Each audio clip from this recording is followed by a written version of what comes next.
Listo, gracias. Bueno, entonces como les había dicho la clase anterior, habíamos terminado el capítulo 8, me parece, anticolinérgicos. Nos queda ver todo lo que es la parte adrenérgica, o sea, beta bloqueantes en un escenario, alfa y beta bloqueantes, y los simpaticomiméticos, que eso los empezaremos a ver después. Siempre nos queda pendiente este capítulo de los relajantes musculares, que están más en relación con la parte colinérgica. Por eso es que yo realmente siempre prefiero adelantarlo y verlo aquí, para después ver la parte simpática. Entonces hoy vamos a revisar este capítulo 27 que tiene que ver con los relajantes del músculo esquelético. Básicamente cuando hablamos de los fármacos que tienen la capacidad de ejercer disminución del tono muscular o relajación muscular, tenemos que hablar de dos grupos de fármacos. Aquellos que son los bloqueantes neuromusculares. Diferentes mecánicas, despolarizantes, no despolarizantes, ya vamos a hablar de qué se trata cada una de esas situaciones y qué fármacos están relacionados en cada una con los dos subtipos el tipo de bloqueo neuromuscular no despolarizante. Por lo general, o sea, como ir adelantando un poco las cosas, hablamos de bloqueo neuromuscular por fármacos que tienen la capacidad de generar parálisis. Son los que tienen aplicación, por eso, en anestesia, relajación muscular suficientemente pronunciada como para que forme parte de las características de la anestesia. El otro grupo de fármacos que son los espasmolíticos, por ahí habría que hablar de los antiespasmódicos. Estos son fármacos, en cambio, que no tienen la capacidad de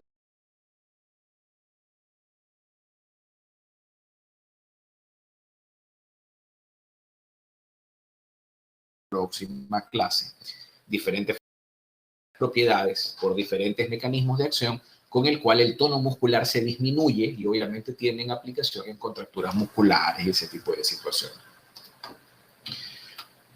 Entonces, básicamente cuando hablamos de relajación del músculo esquelético, entonces ya conceptualizando, tenemos esos tres grupos, fármacos, el bloqueo neuromuscular o los bloqueantes neuromusculares, como ya les dije, aquellos que tienen la capacidad de generar parálisis muscular, aplicación en anestesia y demás, y los espasmolíticos y los antiespasmódicos. En general, ambas drogas tienen la capacidad de disminuir el tono muscular sin generar parálisis. Conceptualmente es aquello. Entonces, en realidad, ¿qué es lo que diferencia a un espasmolítico de un antiespasmódico? Básicamente tiene que ver la aplicación en la que son utilizados por su mecanismo de acción. Básicamente los espasmolíticos disminuyen la espasticidad muscular que viene generada a partir de lesiones neurológicas superiores.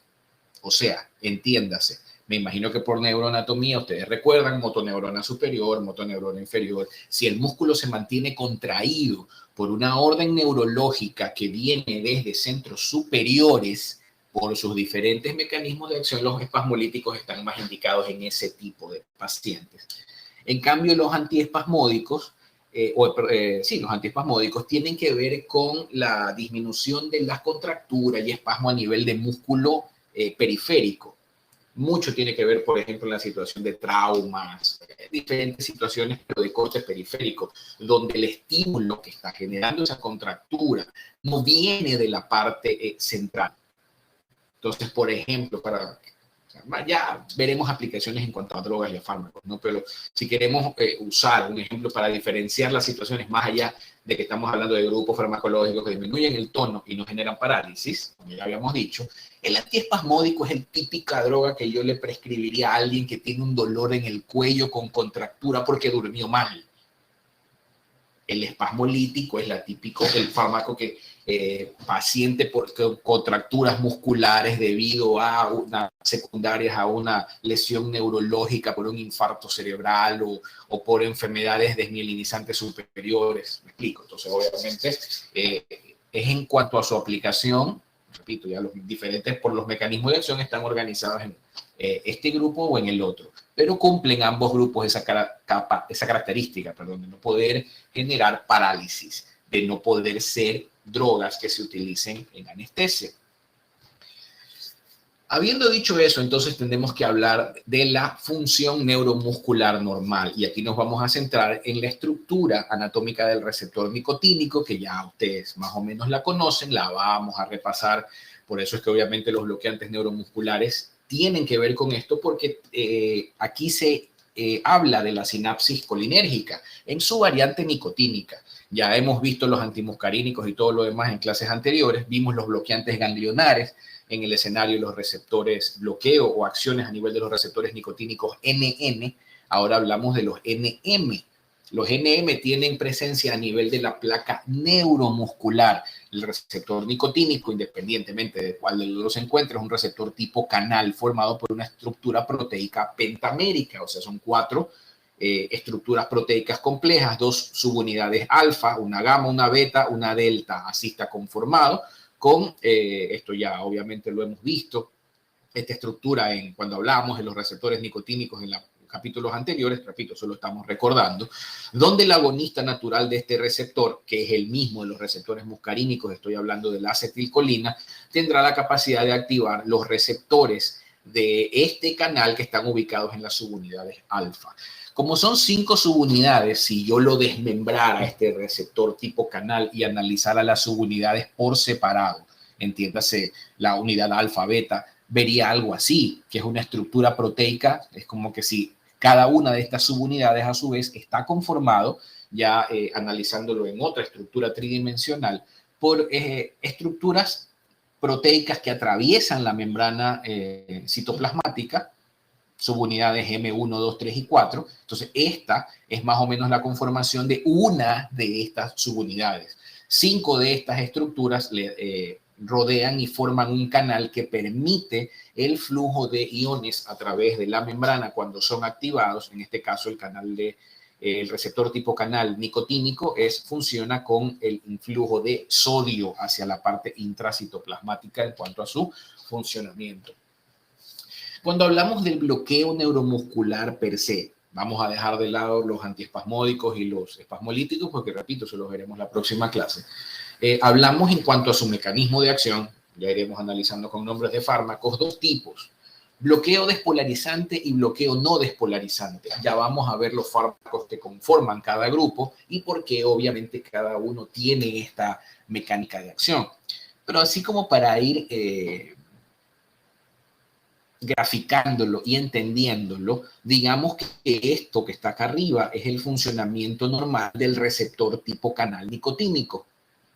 Aquí lo representan como una puertita. Técnicamente no es que funciona así, sino con apertura. Ya vieron cómo es la estructura más o menos del receptor.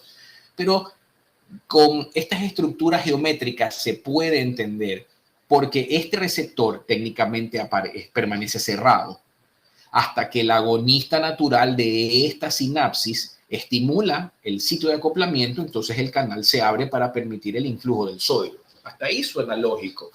Esta estructura o esta representación geométrica negra que ustedes ven ahí con el nombre de agonista es el agonista del receptor nicotínico y obviamente ese agonista es la acetilcolina.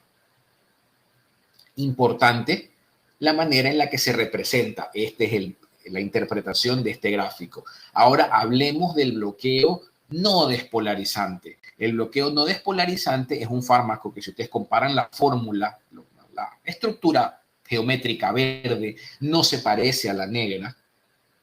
Entonces la han hecho con una solapita, de tal manera que una vez que se engrana, o sea, tiene afinidad por el mismo receptor, pero al alcanzarlo, al interaccionar con el receptor, estos son antagonistas. Entonces, por antagonista, el acoplamiento del receptor no genera la apertura del canal, como el agonista natural lo hace. Por eso aquí se han dado la molestia geométricamente de dibujarlo como con este anexo, que si yo quisiera levantar esta tapita no puedo porque la estructura no me lo permite. Entonces, esto es una representación del bloqueante neuromuscular, que básicamente es un antagonista.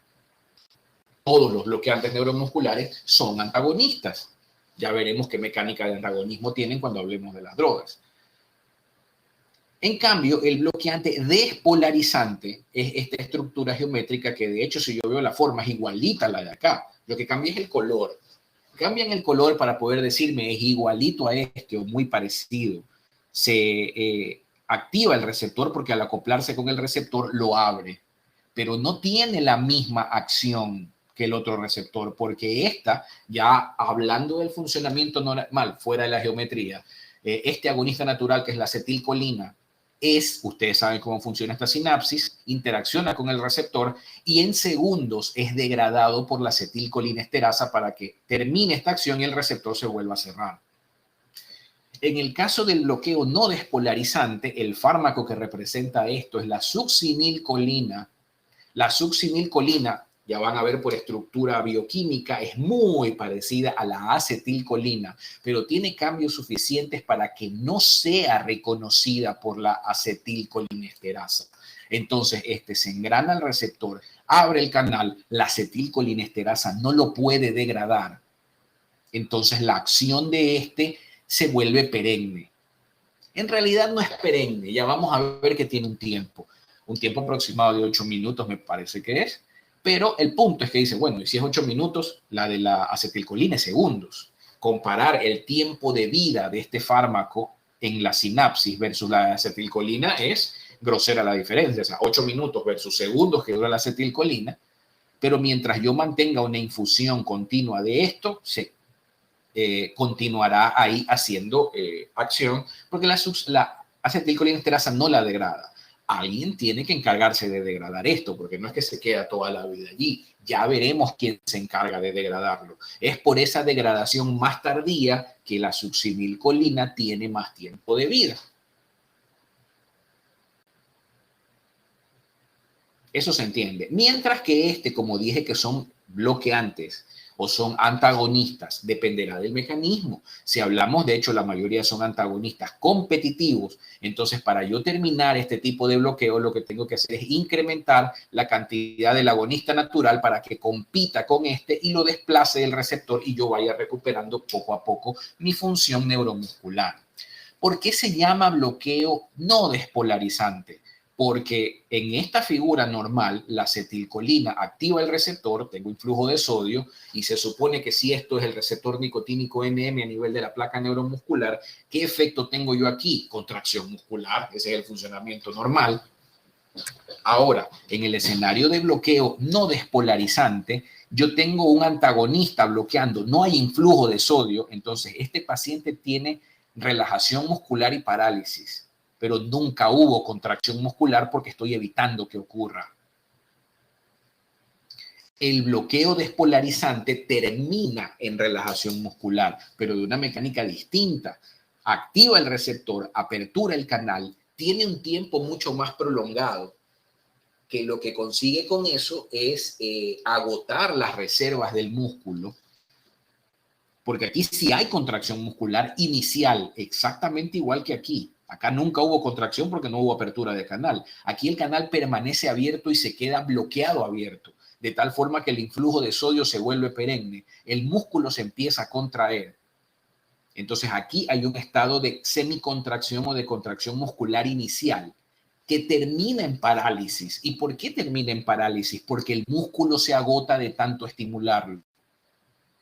Este bloqueante está impidiendo que yo pueda activar el interruptor. En cambio, es un fármaco que activa el interruptor perennemente hasta que el músculo finalmente agote sus reservas de calcio en el retículo sarcoplásmico, de glucosa y demás, y ya no pueda responder. El canal va a seguir abierto. Va a seguir el estímulo que dice contráete, pero el músculo ya no tiene con qué responder. Entonces queda relajado o paralizado, incapacitado de responder. Como ven, los dos mecanismos de acción de los bloqueantes no despolarizantes y despolarizantes son muy diferentes.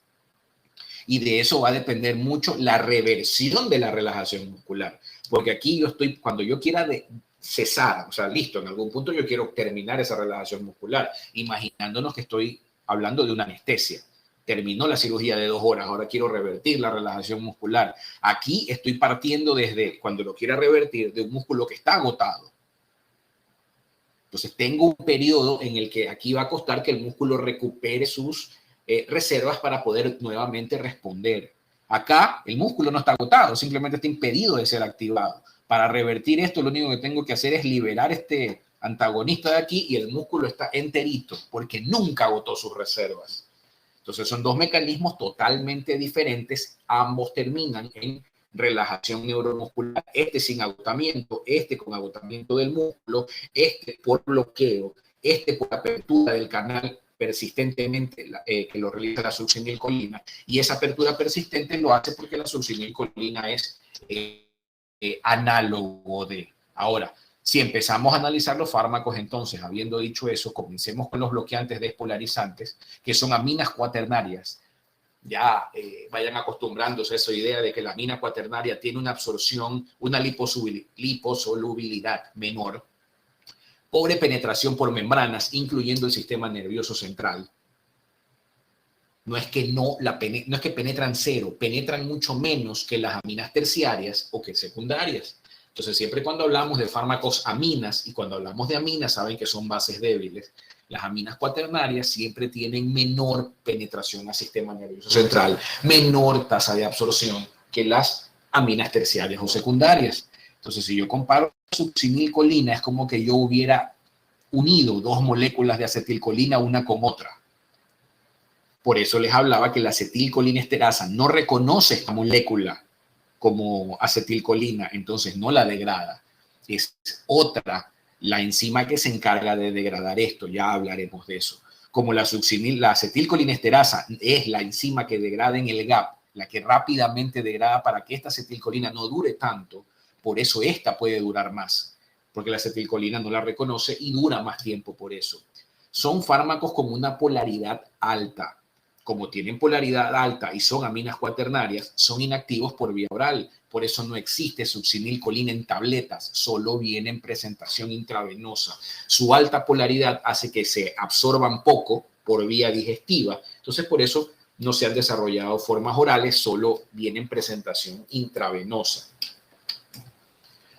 Los bloqueantes neuromusculares no despolarizantes, en cambio, se dividen en dos grupos, los derivados de la isoquinolina, como la tubocurarina, el atracurio, que también son aminas cuaternarias, misma característica, baja liposolubilidad, pobre penetración al sistema nervioso central, útil, porque realmente me interesa a mí que este fármaco haga su efecto a nivel de la placa neuromuscular, nada me interesa que vaya a ser en cerebro. También son inactivos por vía oral debido a su alta polaridad, por ende solo tienen presentación intravenosa, es decir, no existen formas orales de ninguno de los derivados de la isoquinolina, que son algunos otros, pero bueno, ahí les pone Katsum. Me parece que estas dos fórmulas son sacadas de ahí, de dos de las drogas que representan este grupo. Mientras que los otros son los derivados de los esteroides que tienen o han sido creados a partir de una estructura base esteroidea, por eso que ven ahí esta estructura resaltada de color celeste. Esto es la misma figura, también son aminas cuaternarias, baja solubilidad, ninguno de estos relajantes musculares, ni derivados esteroides, ni isoquinolinas, ni la succinilcolina, tienen buena penetración al sistema nervioso central, y en ninguno de ellos existen formas orales, todos son intravenosas. Este grupo, porque, o sea, debido a lo que les he explicado, es el que realmente más cómodo para las cirugías, en teoría. No digo que sean mejores, digo que más cómodos son, porque la reversión anestésica es más rápida, porque aquí no tengo agotamiento neuromuscular. Por eso se prefiere y se ha trabajado mucho más con este grupo, llámese los que vienen derivados del pancuronio, por eso hoy tenemos becuronio, rocuronio, pipecuronio y algunos uronios más. Tienen un mecanismo o un tiempo de vida corto, que eso es otra cosa que a los anestesiólogos les interesa mucho para que el bloqueo neuromuscular sea fácilmente reversible, mientras que en el otro, la recuperación, o sea, por ejemplo, con la succinilcolina y su mecánica de acción de bloqueo despolarizante, la recuperación de la movilidad siempre torna más porque tengo esta brecha en la que yo tengo que permitirle al músculo recuperarse.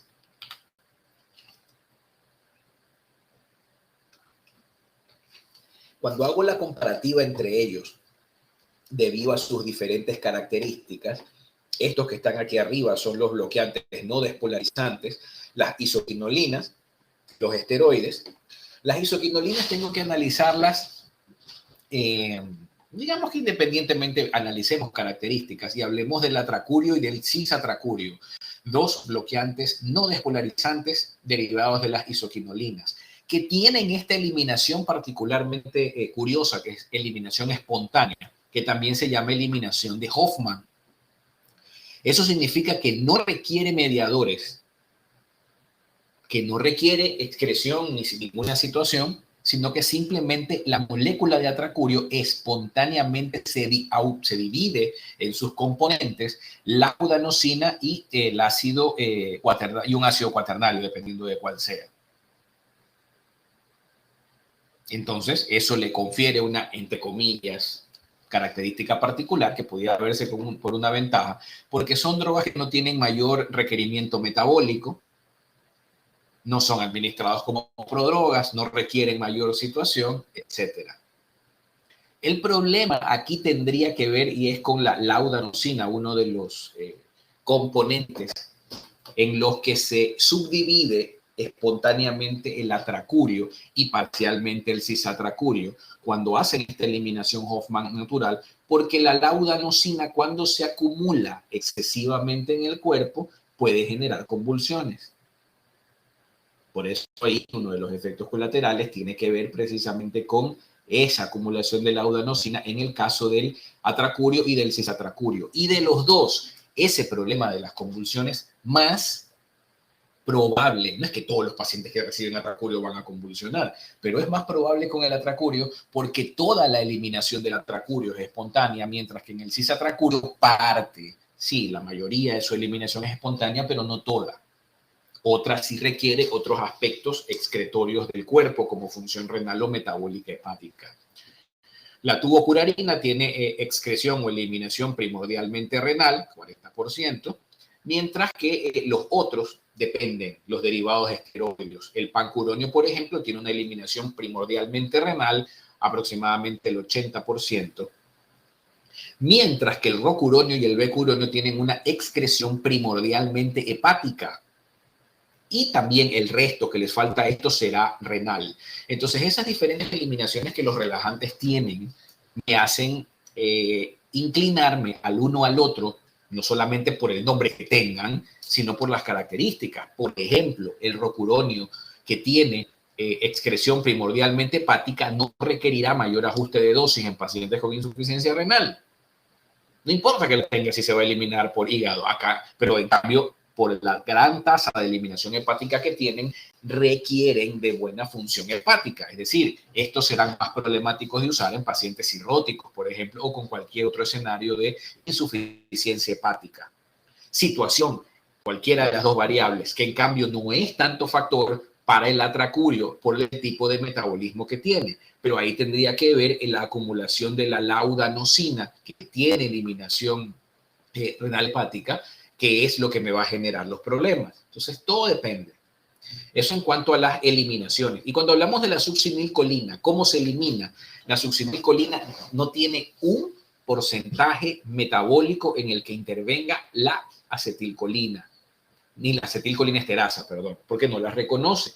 La enzima que se encarga de degradar a la succinilcolina es la denominada pseudocolinesterasa, o mejor, su nombre directo, que es la butiricolinesterasa, que también se le llama colinesterasa plasmática. Algunos la ponen como colinesterasa tipo 2, diferentes denominaciones. Esta está en el plasma, no está a nivel de la placa neuromuscular puntual. Entonces, para que ésta logre degradar a la succinilcolina, tarda más tiempo. ¿Esta colinesterasa plasmática tiene la capacidad de degradar a la acetilcolina? Sí. La poca que se logra filtrar por fuera, pero la gran mayoría es manejada por la acetilcolinesterasa. Entonces, esta es la que se encarga, la pseudocolinesterasa es la que se encarga de la eliminación del 100% de la succinilcolina en sus componentes que posteriormente serán excretados del cuerpo.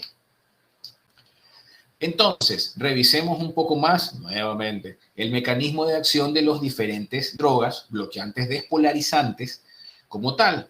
Succinilcolina activa el canal, lo hace de manera perenne, no es como la acetilcolina, que lo hace segundos, mientras que la succinilcolina obviamente tiene la capacidad, al no ser reconocida por la colinesterasa,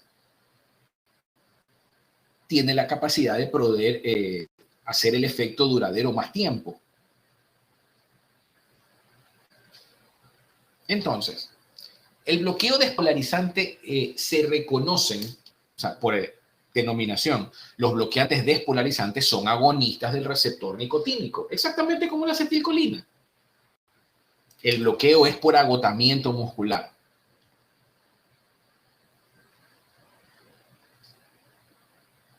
Eso es lo que consigue la succinilcolina. Entonces, tiene dos fases reconocidas de acuerdo a lo que más o menos venimos conversando.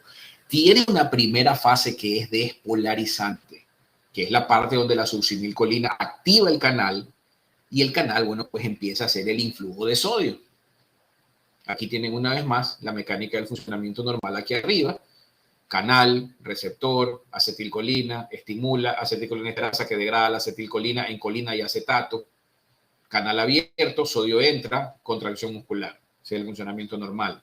En el caso del bloqueo despolarizante, tienen lo mismo, pero de manera perenne. Esa perennización, en teoría, es lo que comprende la fase 1, donde el músculo está contraído hasta que se agote. La fase 2, que es desensibilizante, donde el músculo ya se ha agotado y no puede responder más, tiene dos explicaciones. Uno, no solo el hecho de que las reservas musculares se agoten, sino que cuando la succinilcolina, aumente progresivamente sus cantidades en el GAP. Si vieron que la molécula de succinilcolina es como dos acetilcolina pegadas. Entonces es una molécula que con un peso molecular mayor. Entonces, eventualmente ese acto de que sea, o ese hecho, mejor dicho, de que tenga un peso molecular mayor, le permite poder hacer una obstrucción del canal nicotínico, cosa que con la acetilcolina no pasa porque es una estructura más pequeña. Esa obstrucción del canal nicotínico es otro de los motivos por el cual el sodio, por ejemplo, se ve impedido de ingresar ante el canal abierto por la succinilcolina estimulada en receptores. Entonces es una situación adicional mientras la succinilcolina haya ganado cantidades en la brecha para que se dé esta segunda fase de bloqueo desensibilizante. De una vez, cuando hablamos supuestamente de la acción o de la reversión, ¿ya? De esto, ya vamos a ver, ir interpretando por qué, que se hace con los inhibidores de la acetilcolinesterasa, en el caso del bloqueo despolarizante. ¿Por qué se hace con inhibidores de la acetilcolinesterasa? En fase 1, cuando la succinilcolina está activando el receptor, si es aquí, ya vamos a ver, creo que hay una tabla más adelante con eso, donde yo coloco un inhibidor de colinesterasa. Recuerden que el inhibidor de la colinesterasa está diseñado para bloquear la acetilcolinesterasa. Entonces, bueno, ¿y qué efecto tiene el bloqueo de la acetilcolinesterasa sobre la succinilcolina? Si no la reconoces, para nada tiene que ver. El beneficio no es sobre la succinilcolina. El beneficio es que al bloquear la acetilcolinesterasa, la acetilcolina, el agonista natural de este GAP, se incrementa en la brecha y empieza a competir con la succinilcolina por el receptor. Por eso es que el bloqueo persistente empieza a menguar. Si es que yo coloco inhibidores de colinesterasa en la fase despolarizante. Entonces, por eso este bloqueo que está aquí, esta competencia que inicialmente se hace con la succinilcolina más la acetilcolina, terminan agotando más rápidamente el músculo. La acetilcolina realmente no aporta nada en este escenario. Pero lo que hace es acelerar un poco el bloqueo neuromuscular porque es como que pone más gente activando el receptor. Eso es lo que hace un inhibidor de colinesterasa cuando es aplicado en fase 1 del bloqueo despolarizante. Pero en cambio en fase 2,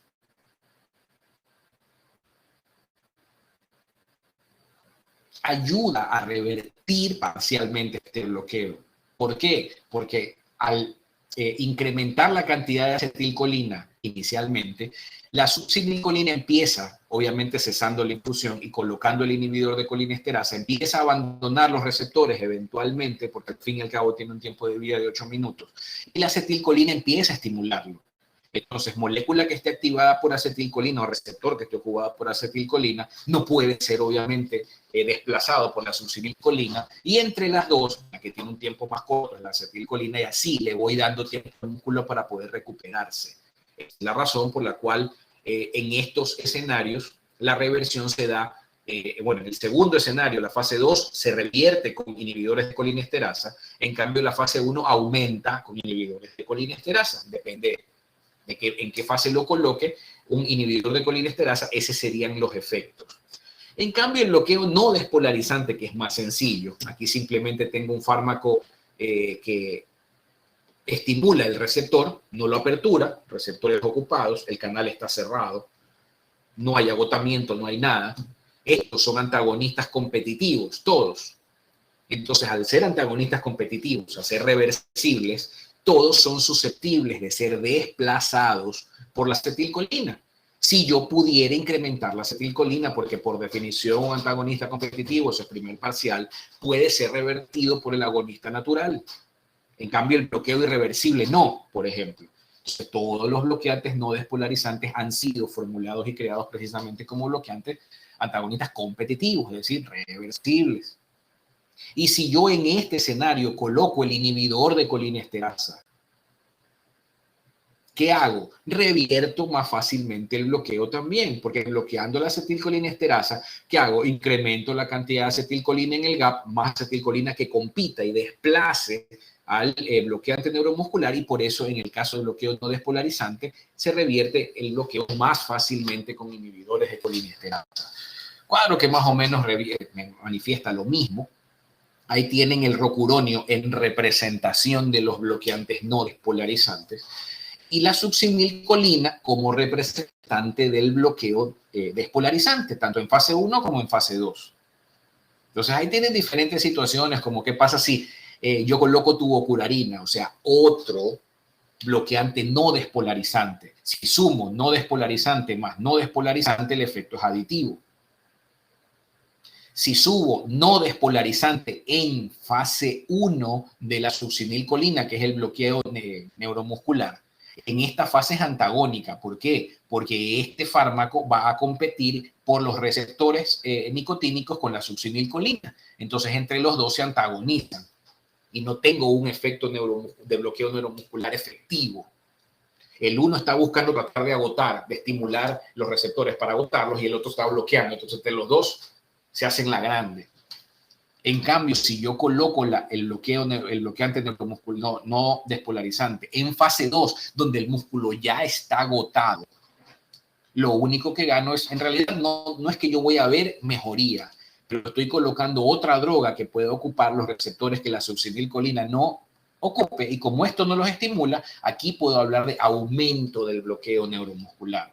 En realidad esto no es un aumento, yo no veo diferencia, pero digamos que lo estoy reforzando. Yo creo que el término correcto aquí sería refuerzo, porque decir aumento querría decir que yo veo más bloqueo neuromuscular y no se vería más.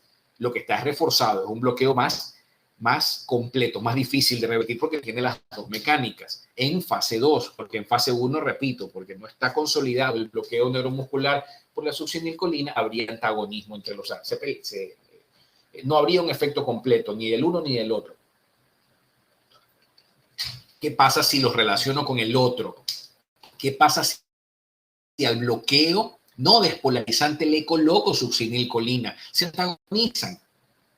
Porque como la succinilcolina es otro agonista, estoy sumando un agonista más la acetilcolina a competir por eso, entonces tengo antagonismo de los receptores. En cambio, si coloco succinilcolina en la fase 1 de la succinilcolina, es aditivo, tal vez como poner más succinilcolina, y obviamente en fase 2 la misma situación se aumenta, porque es como que estoy renovando la dosis de succinilcolina en fase 2. ¿Qué hace la neostigmina? un inhibidor de colinesterasa. El inhibidor de colinesterasa, en el caso de rocuronio, o sea, del no despolarizante, ya vimos, antagoniza el bloqueo, porque lo desplaza a este del receptor.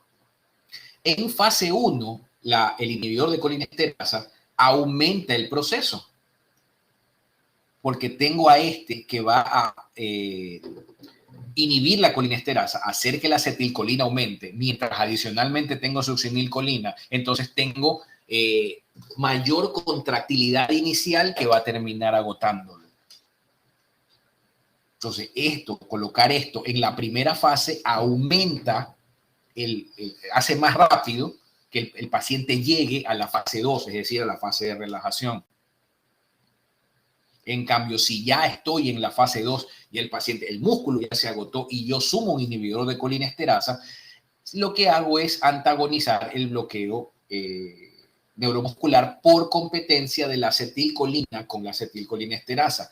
Esta reversión de fase 2 de este fármaco no es tan rápida como esta, porque una vez que la acetilcolina aumenta, se revierte rápidamente. Digamos que es lo que me queda para tratar de ayudar a revertir este bloqueo. Hay antagonismo igual que con esto, pero es un antagonismo de respuesta mucho más lenta. No es lo mismo simplemente desplazar un bloqueante del receptor que desplazar a un fármaco que ya agotó el músculo. Primero tengo que pelear con el fármaco y una vez que ya lo logré permitirle al músculo que se recupere. Por eso los tiempos de recuperación de la succinilcolina siempre van a ser mayores que los de los bloqueantes no despolarizantes.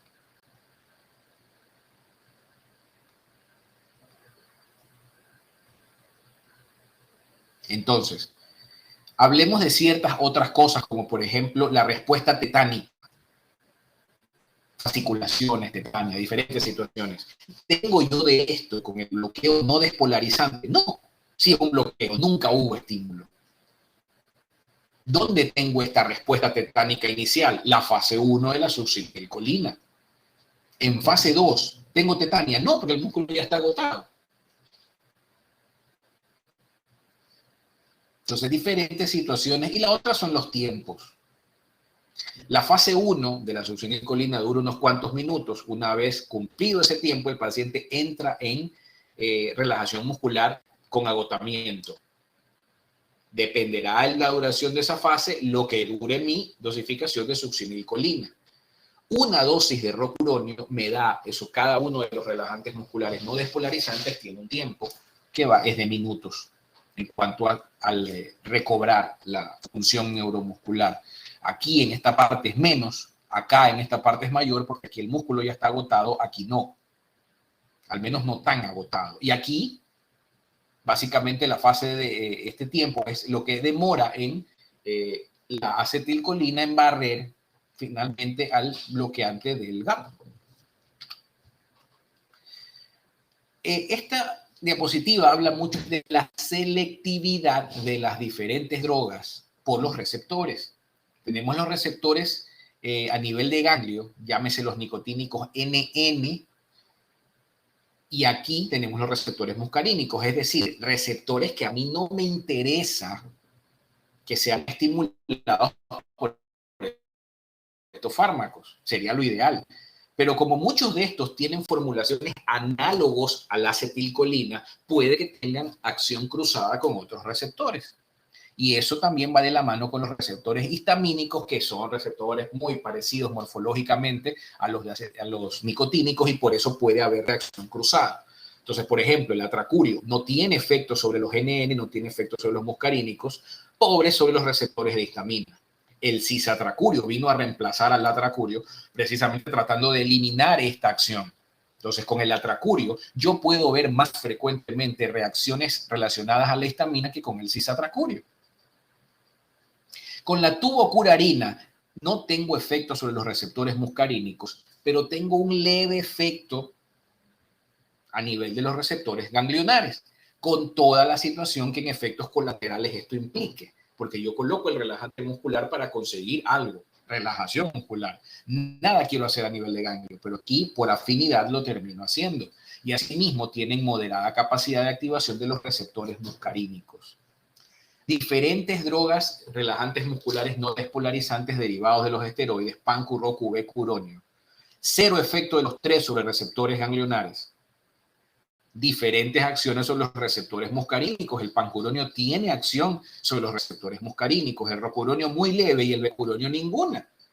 Entonces, cuando yo utilice pancuronio, yo puedo ver efectos por bloqueo muscarínico en el efecto del pancuronio, que no quiere hacer efecto aquí, pero por reacción cruzada de su estructura va a tener interacciones con algún receptor muscarínico. Ninguno de los tres son bastante seguros en cuanto a reacciones histamínicas, casi no generan ese tipo de situaciones.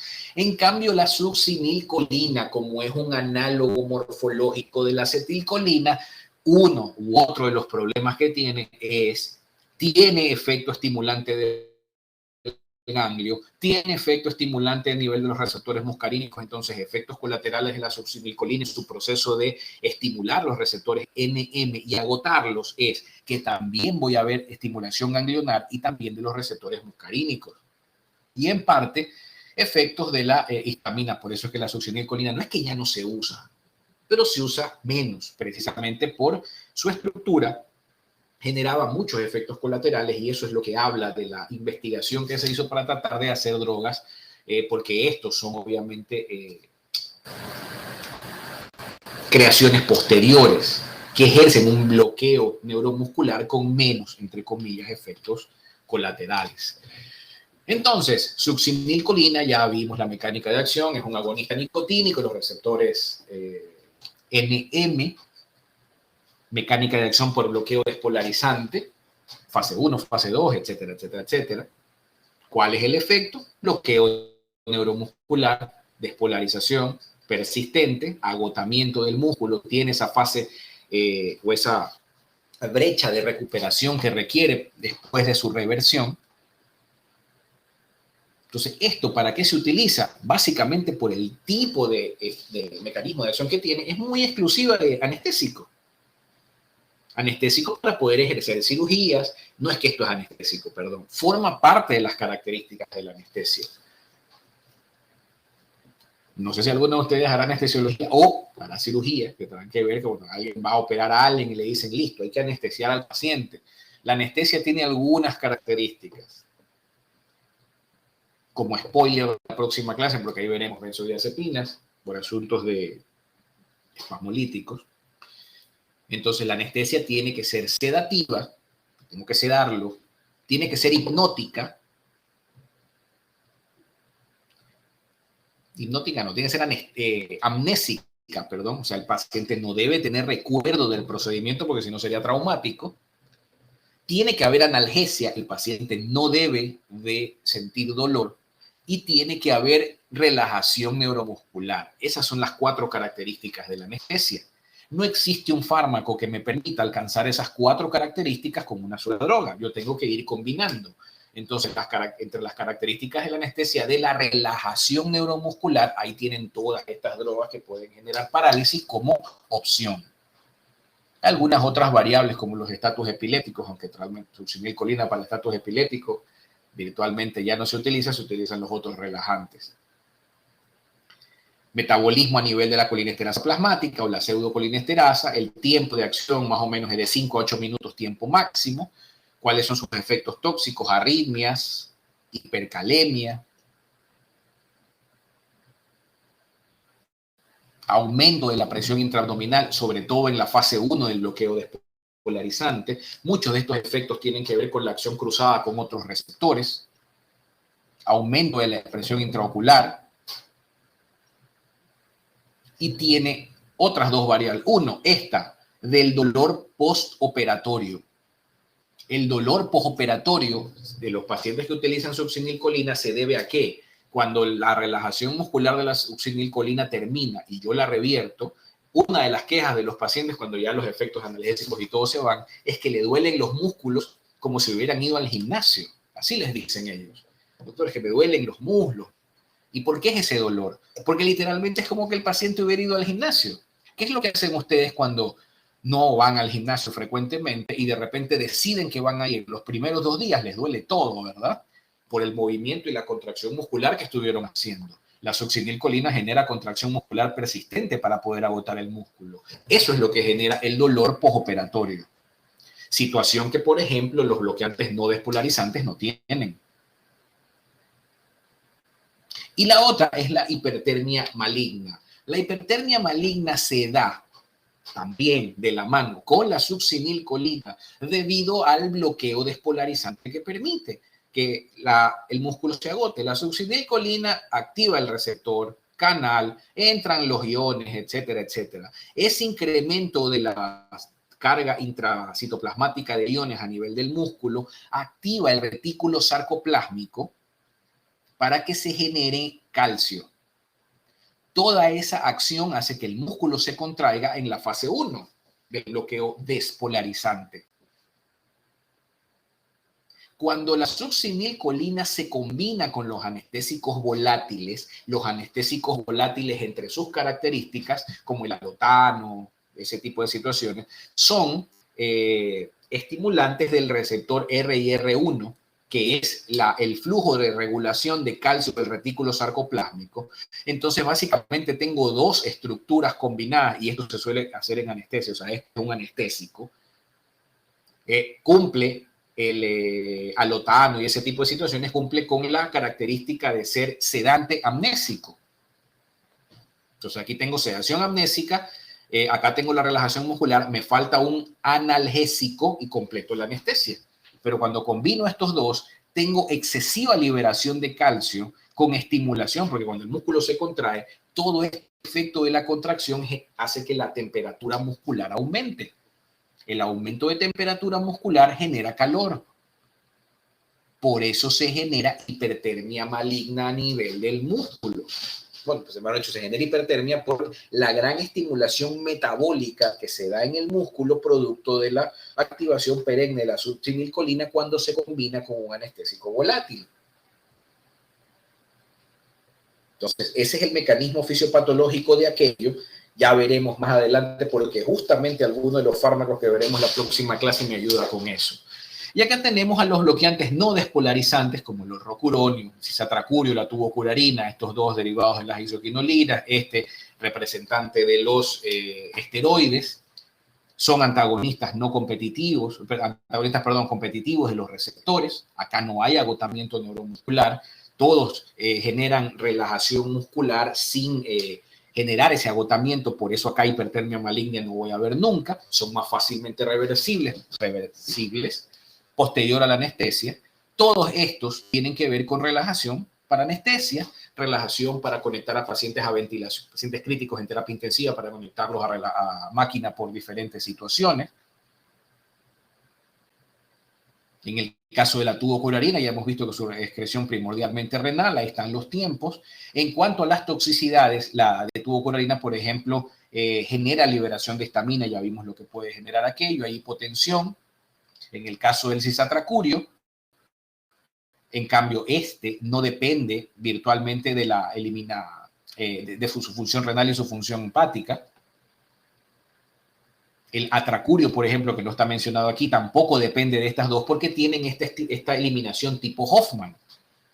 Entonces, estos son opciones terapéuticas para pacientes con insuficiencia renal y hepática porque no dependen de sus funciones por la eliminación que tienen. Ojo con la naviluina nada más. Tiempos de acción.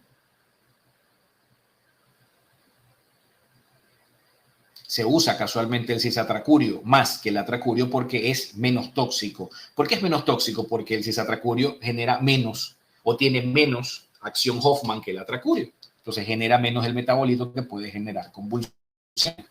El rocuronio, vieron que obviamente por el tipo de eliminación que tiene metabolismo hepático importante, entonces es más complejo ponerlos en pacientes con insuficiencia hepática, pero más seguro para pacientes de insuficiencia renal. Otro de los relajantes esteroides me podrán servir de acuerdo a su eliminación.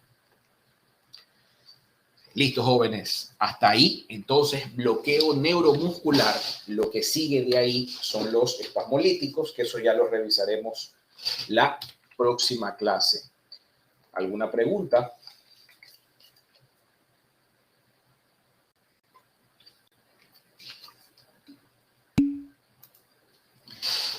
Listo, jóvenes, si no hay ninguna pregunta, hasta ahí la clase de hoy. El día jueves, entonces, revisamos las respuestas de su lección y luego pasamos a revisar lo que falta del capítulo para terminarlo.